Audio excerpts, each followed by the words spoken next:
Hello, how's it going? Hope you're doing well. Today I'm playing one of the decks that I thought looked the most interesting from the Lorwyn Eclipsed early access week. It is an Orzhov Flying list. It's kind of like a Death and Taxes, annoy your opponent style of deck that I kind of think is going to be a whole lot of fun to play. I think the original creator of the list was Doomwake, but I'm not 100% sure on that one, so do let me know down in the comments if I am wrong. Before I talk a little bit about the list, I also want to ask for your help to help the channel grow a little bit more. Sub up if you haven't done so already, and more importantly, leave a comment down below. Let me know what you think of Bitterbloom Bearer, one of the most anticipated cards from Lorwyn Eclipse.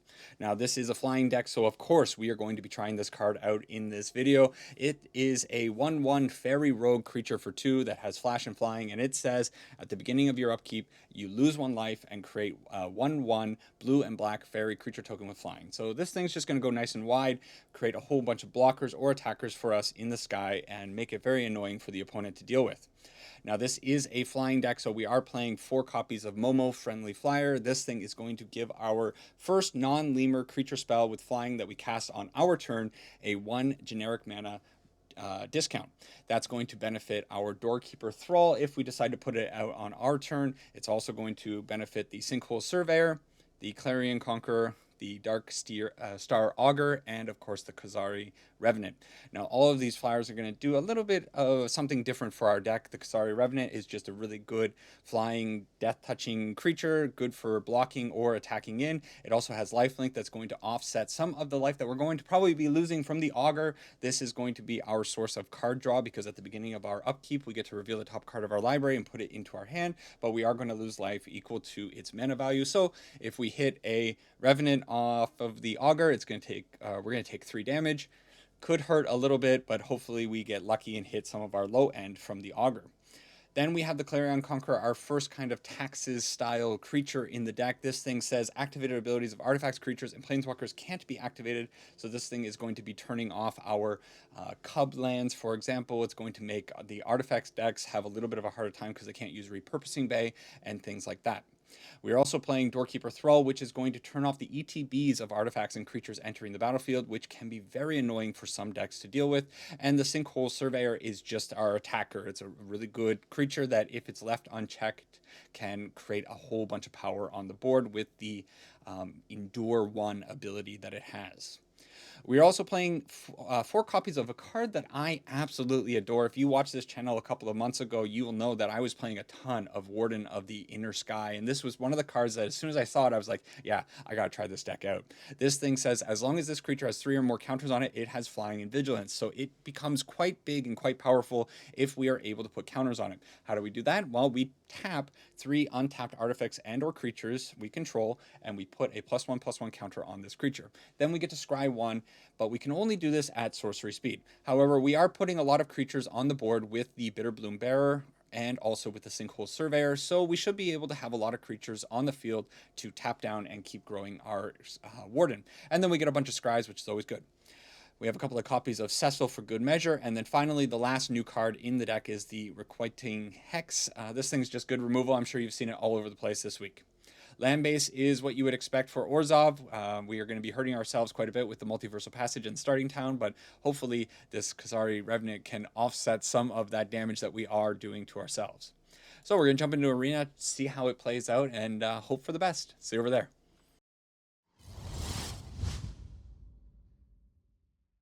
All right, game number 1 against Doug. Boy, oh boy, I hope this one works out. I have a lot of faith or hope for this deck. It's just a neat looking deck, in my opinion. Opening hand looks okay, but we will need to find that 3rd land. Still, even if we don't, we still have a good early aggression with Cecil and the Sinkhole Surveyor. Should be okay. We are going to lead on the Godless, try and take a little bit of damage, and maybe get closer to flipping over our Cecil. Lately, I've been seeing Cecil being a little bit successful in, being able to actually kind of carry some games. If it flips over into the 4/4 side, boy oh boy, does it ever make things difficult for the opponents. Now, off the top of our deck, we did draw the Doorkeeper Thrall, so what I'm going to do here is I'm going to keep this, hoping that they're going to put out a Badgermole Cub. We're going to flash this in and stop the Badgermole Cub from at least turning on one of their forests. It's not the best thing because they can still tap the Llanowar Elf for 2 mana, which I guess is one of the reasons why you would want to not use your Llanowar Elf in this case. Now, we did miss on the land here, which sucks. We're still going to attack in with the Cecil, I think. Put a little bit of pressure. If they want to trade something, they can do that. They do have the mana for Ouroboride, so we might just be cooked here.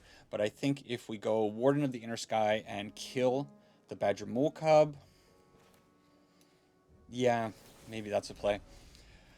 Okay, so we need a little bit of luck here. We need them not to have the Ouroboride for this turn because they will untap the Leyline Weaver if they have that that creature to come out. Man, Leyline Weaver's been one of these pains in my back. And we also can't really attack in with the Doorkeeper Thrull for now. It's just going to be sitting on the sidelines, which is maybe okay because I guess we'll be tapping down the Warden of the Inner Sky to get some scries off, trying to find our third land rather. Bramble Familiar, so they are ramping, and we missed. All right, let's go in with Cecil. We're going down to 12 life. We do have to be careful because we might just get killed on a backswing at one point. So we are taking a ton of damage, and we are going to go with a Sinkhole Surveyor, which, ooh, I'm going to tap. This will bring me potentially down. Like, they could have just attacked in, right? There it is. They could just attack in with 7. But maybe the follow-up... Do we die if we get hit by an Ouroboride here? No. We can still be okay. We'll go down to 1. Which means the Cecil can't do anything. Okay, the Tender Wild Guide. Ooh, they tapped it for the Offspring, but the Doorkeeper Thrull shuts off the Offspring. That is actually pretty cool. We do have our third land coming here, so what I think I'm going to do next turn is I'm going to attack with the Cecil. If they double block, I think I will use the Hex to remove one of the 2 blockers. If they triple block, we're in trouble. They double block. Please double block. Okay, they double block. Let's get rid of both of these creatures. This is pretty big for us. So we can kill the Leyline Weaver. Probably they might have instant speed to save it, but they don't seem to. Boom, good. Our Cecil is going to take us down to 10, but we flip it up. And now, I think it's appropriate to tap down these 3. Yeah, we'll leave Cecil back as a blocker. I don't want the Warden of the Inner Sky. I would rather hit like a 4th land maybe, or removal. That would be awfully nice. Gene Pollinator, don't care. Removal would be really nice here because it would make the Cecil very difficult for the opponent to get off the field.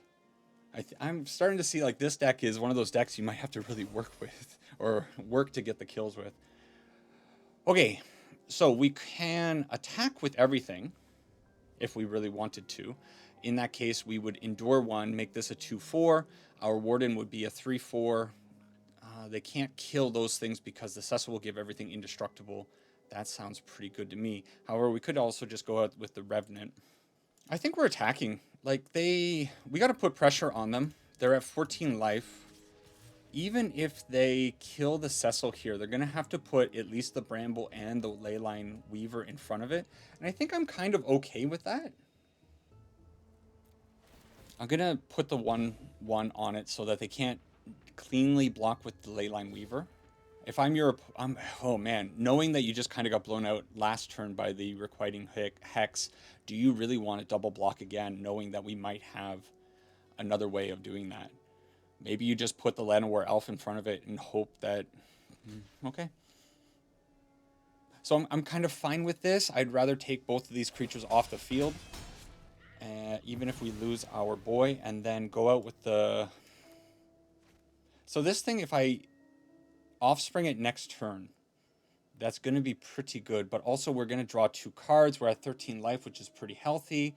This is also going to... yeah, I think I'm just going to go out with the Revenant. I don't know.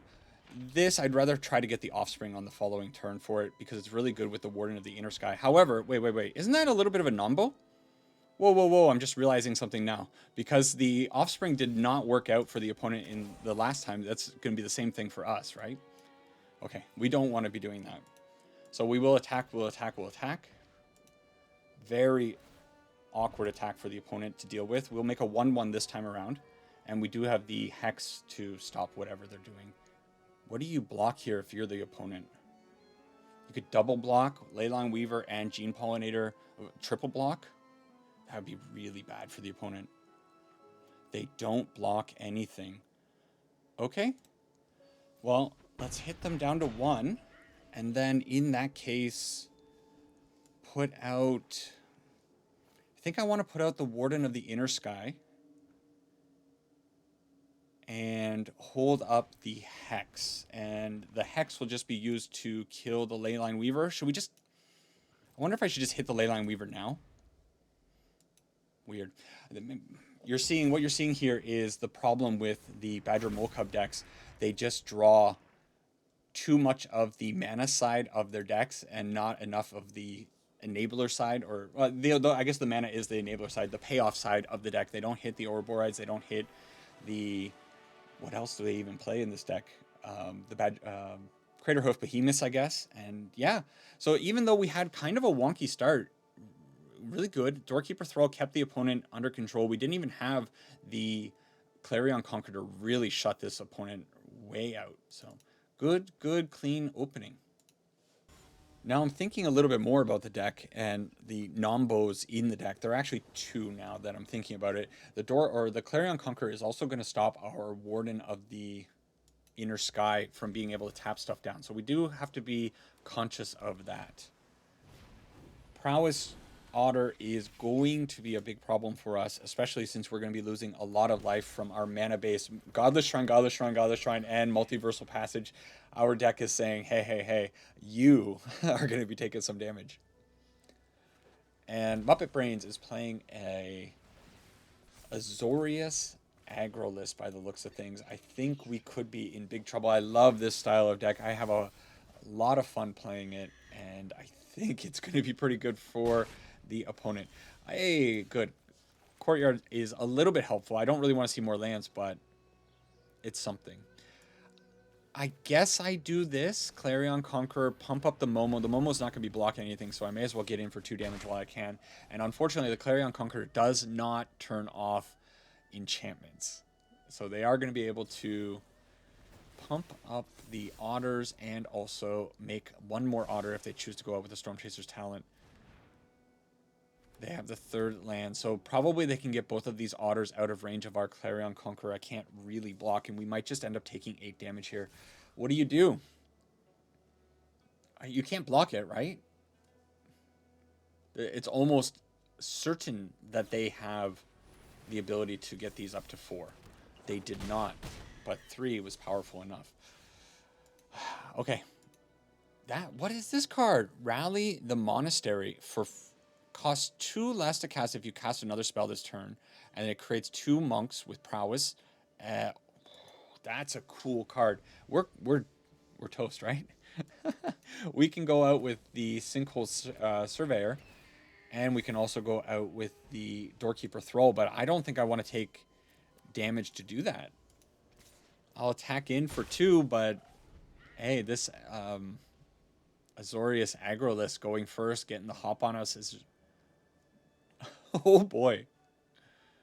I bet these creatures get up to 4 each. They're going to be attacking in for 16 points of damage this turn. This is going to be really something. So we're going to be chump blocking with all of our creatures.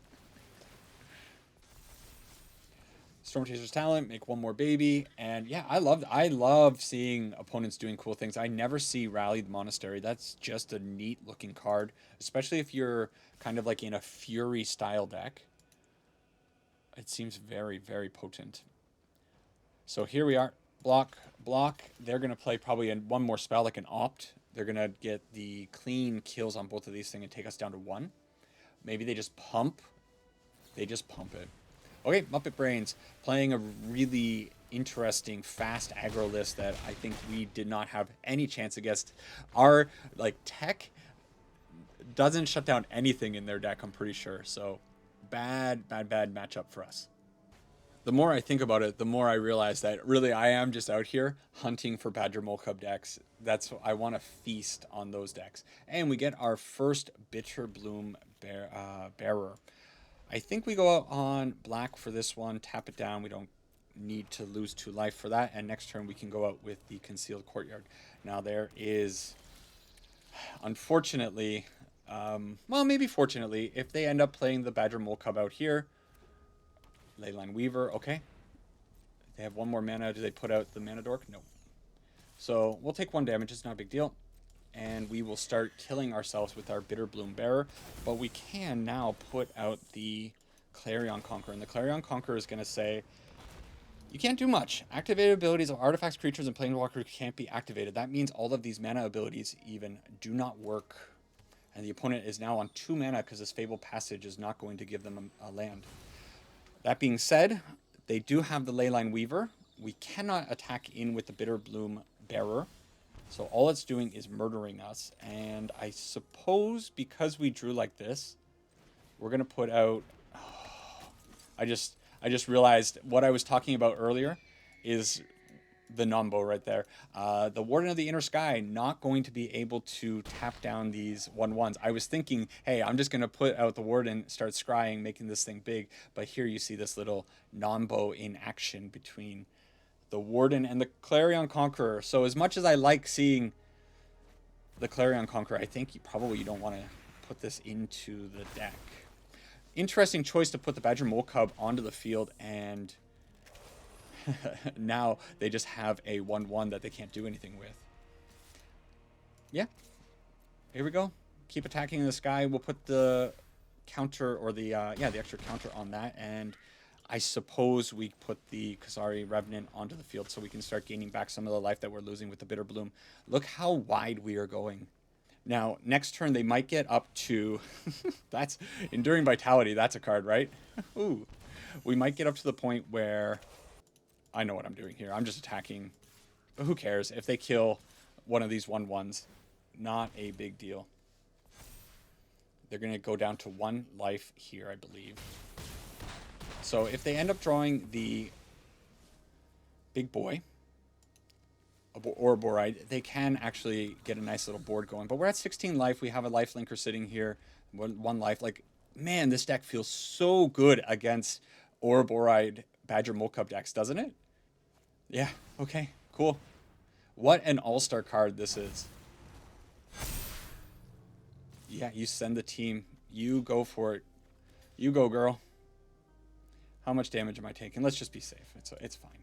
This is not 16 points of damage. Good game to you, opponent. Sorry you ran into somebody that was out here hunting. There's no thank you. They said, good, nice deck. I'm sure that meant they wanted to say thank you, right? Sure. Our Warden of the Inner Sky goes down. That's what you like to see. Absolute dominance.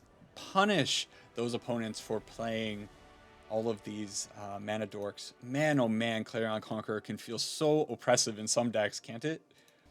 More Badgermole Cubs, please. Please, please, please. It's a whole lot of fun when you run into them. Okay, we got our Nombo. But I guess we keep it. Really like the avatar that this opponent is rocking. I wish I could like blow it up a little bit bigger. Who is that? Is that Grist? Maybe. Okay.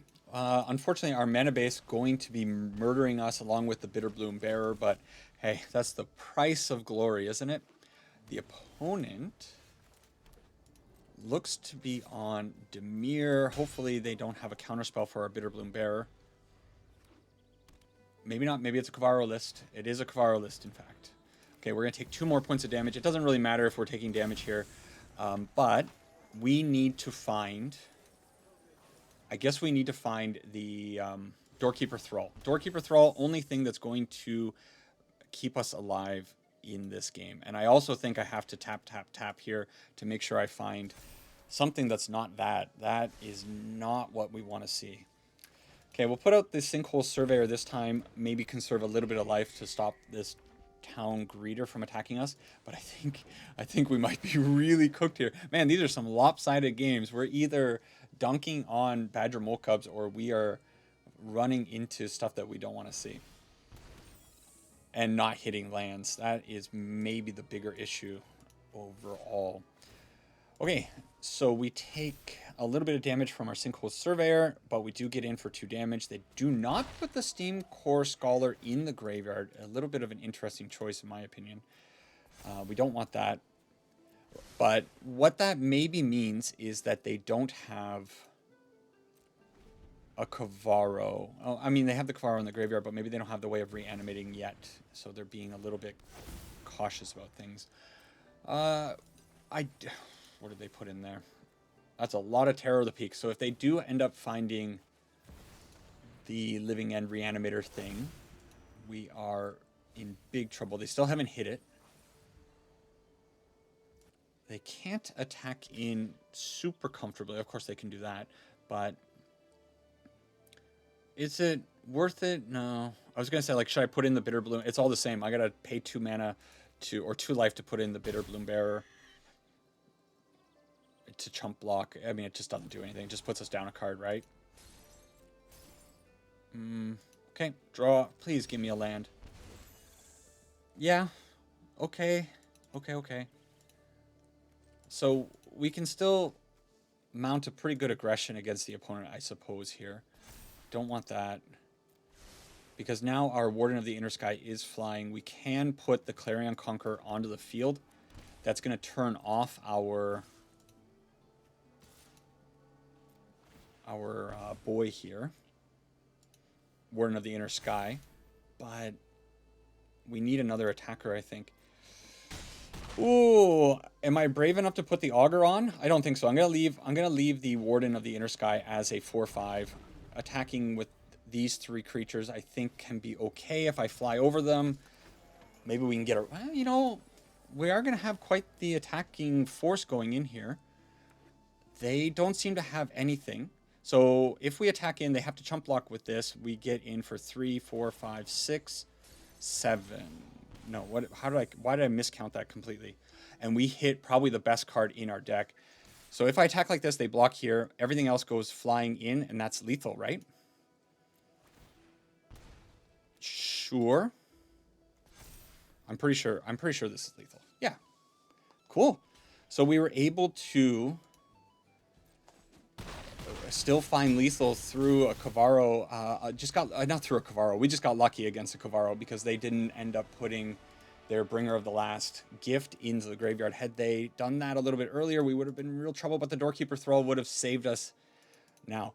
However, note that the opponent only hit us once. So we did 13 points of damage to ourselves. If we do not find our Revenant, this deck really has a timer against itself. Yeah, this deck is not looking for long games. It's not going to drag anything out. It's just going for it and hoping that things work out. You know what? We're going to keep this one because I think we might finally get the Augur onto the field and start drawing some cards with this card. Now that we got the Momo on turn 1, we get a little bit of a discount going. Oh boy. Okay, I'm going to go with the Augur. We have another Augur for the next turn, so if we want to put that out with the Offspring, we can do that. And that'll be drawing us 3 cards. But I have a feeling we're walking into a board wipe. What is that? Volatile Fault. Sacrifice this land, destroy target non-basic land an opponent controls. That player may search the library for a basic land card, put it on the field. Hang on a second. Sacrifice this land, destroy target non-basic land an opponent controls. That player may search their library for a basic land. You create a treasure token, so they're sacrificing their own land for only 1 treasure token. That is a choice, I guess, somebody's going to be making. Okay, I think we need more black mana. I think I'm going to pay for it, and I think I'm probably going to end up killing this thing. Boom. And I'm going to put the... Do I put the Clarion Conqueror out, or do I put the Bitterbloom Bearer out? I kind of want to put the Bitterbloom Bearer out. And I'm going to put it out now, because it's going to pump up the Momo. I don't suspect we'll get a board wipe on the next turn. Of course not. I guess we could get hit by Starcage Pinnacle, but I don't think they're playing Starcage Pinnacle. And this is like a... This is a token-generating deck. Bitterbloom Bearer is going to be making these 1/1s, which is going to pump up our Momo. It's kind of cool. And we just got to keep this aggression on. Now we are... This is where we might run into the board wipe. You know what? I'm going to take the chance. Qarsi Revenant, they heal up. I should have put it out beforehand. I missed 1 point of damage. If I end up being 1 point of damage short at 1 point, it's on me. Oh, no, they hit... Okay, who? When the opponent hits the second land, my heart kind of like jumps a little bit. Like, oh, no, it's happening. We're toast. Wow. Wow. This deck does not like drawing lands, does it? All right. We're just going to get in like this. And I think we're not going to do anything else. If they need to find the board wipe, but they don't have it. There it is. Okay. Okay. We do have a follow-up, though. The Bitterbloom Bearer. And we do have plenty of cards that we drew off of the last Darksteel Augur that we had. So it's not the end of the world. They are gaining 2 life now. So, oh, hold up. Now I'm thinking about it.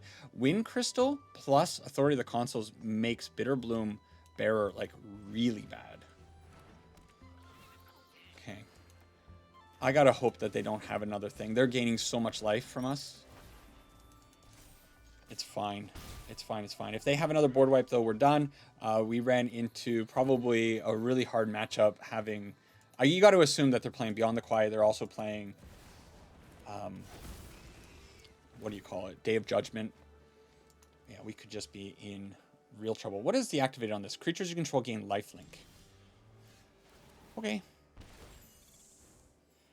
That Qarsi Revenant also exiled. Rather, the Beyond the Quiet exiler, Qarsi Revenant. So anything that I put onto the field is going to give us a little bit of a benefit at the very least.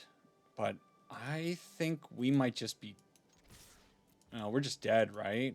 No, I guess we're not dead. I think I misplayed. Yeah, I'm probably just dead here. I shouldn't have attacked with everything.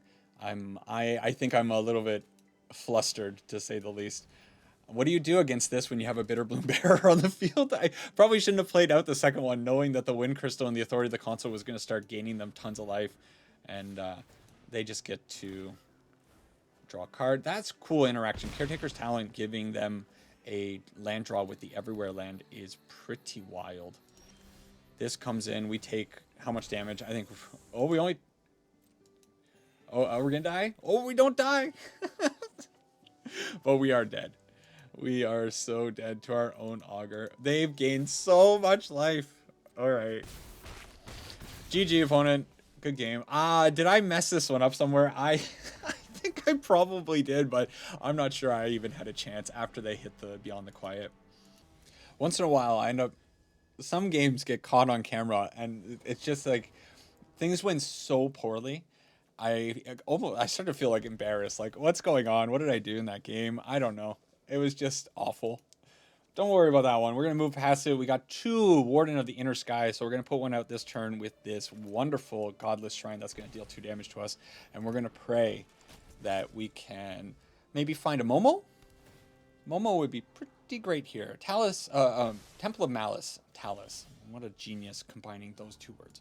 We don't find it, but because we found the Bitterbloom Bearer, I guess I attack in with the Warden of the Inner Sky, flash this out next turn, and then I can start tapping stuff down next turn. They are going to be trying to kill us in the air with this Slickshot Show-Off, but I think the Bitterbloom is actually going to be pretty good against this opponent. I don't see a reason not to do this.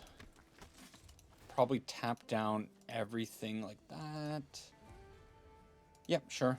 And we still have a flash creature. I think the Sinkhole Surveyor is actually okay as well to keep. We do have to be aware of murdering ourselves, though, because this opponent does have the opportunity or the potential to do a ton of burst damage at any moment to us. Bloodfell Caves, interesting choice. And now they have 2 Slickshot Show-Offs exiled. So we definitely need a lot of blockers. The question is going to be whether or not they have Trample. Let's continue to fix the top of our deck. I don't think I want another Warden of the Inner Sky. And we're just going to attack with this one Warden of the Inner Sky. This guy's going to get up to Vigilance next turn. It's going to be a 4/5, which will be a pretty good blocker and a pretty good attacker. So they're going to have a hard time finding an opening with this army that we're putting in front of them. But we are also losing 2 life each turn. A Duress. It's got to feel bad playing a Duress against us. Okay, they have 1 open mana. I think they haven't made their land drop for the turn, so they could have 2 mana. They go with the Slick Shot, sure. But you better believe we are chump blocking for days if that's the case. Why not put the Doorkeeper Thrull onto the field? We're going to make 2 more babies, so we're going to have so many blockers. And now this Warden of the Inner Sky, they could possibly pump up their Slick Shots, but then they would be trading. And I think that's fine.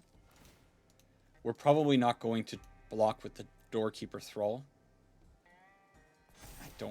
I don't think I want another one. I can't lose that much life. We need to find... What we need to find is the Qarsi Revenant. I think the Qarsi Revenant is actually like such a linchpin in this deck. We so desperately need that card all the time. Okay, Sinkhole Surveyor, and I think it's probably fine to do this. Get the Warden a little bit bigger. Momo is useless to us at this point. We really, really only want to see Hexes or Qarsi Revenants on the field. Look how it's overlapping. What a weird thing. Uh-oh. Okay, then maybe they're just going for it. If they end up having... they might just have the Fling, because probably they are playing... Yeah, all right. So we're just dead. We did enough damage to ourselves where they can just pump, and then fling us to death. Lame. Lame. We needed the Hex. We needed the Hex. All right. Maybe we didn't attack aggressively enough, but what am I really going to do when the opponent can just get around the Flyers like that? Okay, it's going to be our last game here against Arcaniz. We need a win here because we're now 3-3. I want this deck to go positive, but things... honestly, the deck's not playing nearly as well as I had hoped that it would. There are some matches where the Doorkeeper Thrull, Clarion, Conqueror are so good, but then there are so many matches where those cards just don't do anything. The cool thing here is, you know, we do get the opportunity to get our Warden of the Inner Sky scrying going. We're going to miss out on 2 damage, but I think it's okay. And a Cecil, a card I basically forgot was in the deck. Do you want Cecil? Next turn we can put him onto the field, tap him down with the Warden, and start attacking in. But we also kind of just want... You know what? I think it's fine. Pit of Offering plus Mistrise Village. I don't know what that means. Oh, okay. So now it's a different story. Now we are... we know what we're playing against. So we're going to pay 2 life here. We're going to put the Offspring onto the field. This is going to create 2 3/3s, I think. Is this a 3/3? It is a 3/3. So we are going to be... We don't... Oh, I'm so stupid. You know, I've been out of the game for too long. So I'm just focused on Starcage Pinnacle. Starcage Pinnacle is not going to hit these Dark Star Augurs, but we also have the Doorkeeper Thrull. So I guess next turn we do the smart thing and we just Cecil, hold up the Doorkeeper Thrull, and make it really hard for the opponent to do anything. We also have the backup Clarion Conqueror. So, you know what? Oh, no, we can't do it. We can't do both, can we? How much mana do we have? We have 4 mana. No, we can. We can do this, and we can hold up the Doorkeeper Thrull for the surprise. But we do have to kill them very soon, because we are actually hemorrhaging life. We are taking upwards of 6 damage a turn. We're going to take 1 more point of damage from this starting town. We'll see if they have... They don't have enough mana for the Starcage Pinnacle. So they just have that. So, yeah, I think we're okay. We flash this in. That does literally nothing. And that's the kind of matchup you want to see. So I see what's going on with this deck now. It's pretty clear. I think even Oko is aware. Let's talk about that in the wrap-up. All right, so I think it's going to be pretty obvious what I'm about to say to most of you out there. Turns out when you build your deck to have very specific tech like the Clarion Conqueror and the Doorkeeper Thrull, you're going to do really well against the decks that it's teched against, and you're going to really have a bad time against other decks. Obviously, we kind of dunk on artifact style decks. We're going to really take it to the Badgermole Cub decks, but then when you are constantly murdering yourself with cards like the Bitterbloom Bearer and the Sinkhole Surveyor, while you're not going to do so well against aggro decks or mono red decks that are able to do direct damage to your face, you're just going to help them out way too much. And unless you get this single Qarsi Revenant on the field or a flipped Cecil, which is kind of like a dream, you're going to have a hard time stabilizing just from yourself, right? You got your opponent to worry about, you also got yourself to worry about. But I think the deck is really cool. I think it's one of those ones that I would actually enjoy playing, but in no way do I see it being competitive outside of having a really crazy streak of running into very, very specific decks. But if you are having a bad day and you are getting beat up by a whole bunch of Badgermole Cub decks, hey, maybe you run this in the format and you really take the Clarion Conqueror and the Doorkeeper's Thrall to them and make them miserable, because this deck against those decks felt really, really smooth. Anyways, let me know what you think about this one. If you see some potential here or if you think it's just a goofy looking thing. I got probably a little bit too excited because we saw one of the really, really cool cards in the Bitterbloom Bearer and then an old favorite of mine. But even just the fact that there is this non-bow in the deck makes things really weird. Also, another little non-bow in the Doorkeeper Thrall and the Augur with the Offspring, making things a little bit funky. Anyways, that is it for now. Wait a second. Does Doorkeeper Thrall also stop Momo? It also stops Momo. Huh. Well, you know what? I feel like I've done a service for all of you. If you run into this deck on some websites and you think this deck looks really cool, I think we need to spend a little bit more time cooking this one and maybe figuring out how to make it a little bit different. Probably you're always going to run the Momo in this deck because the Momo's just kind of insane with all of these flyers. But the Doorkeeper's Thrall making things a little bit awkward with a lot of other cards, or at least two of them. Maybe we'll come back to this one in the future. Let me know your recommendations down in the comments. I'd love to hear them. That's it for this one. Hope you enjoyed it. Take care for now. Sarangi Ipana, and I will catch all of you next week. Bye-bye.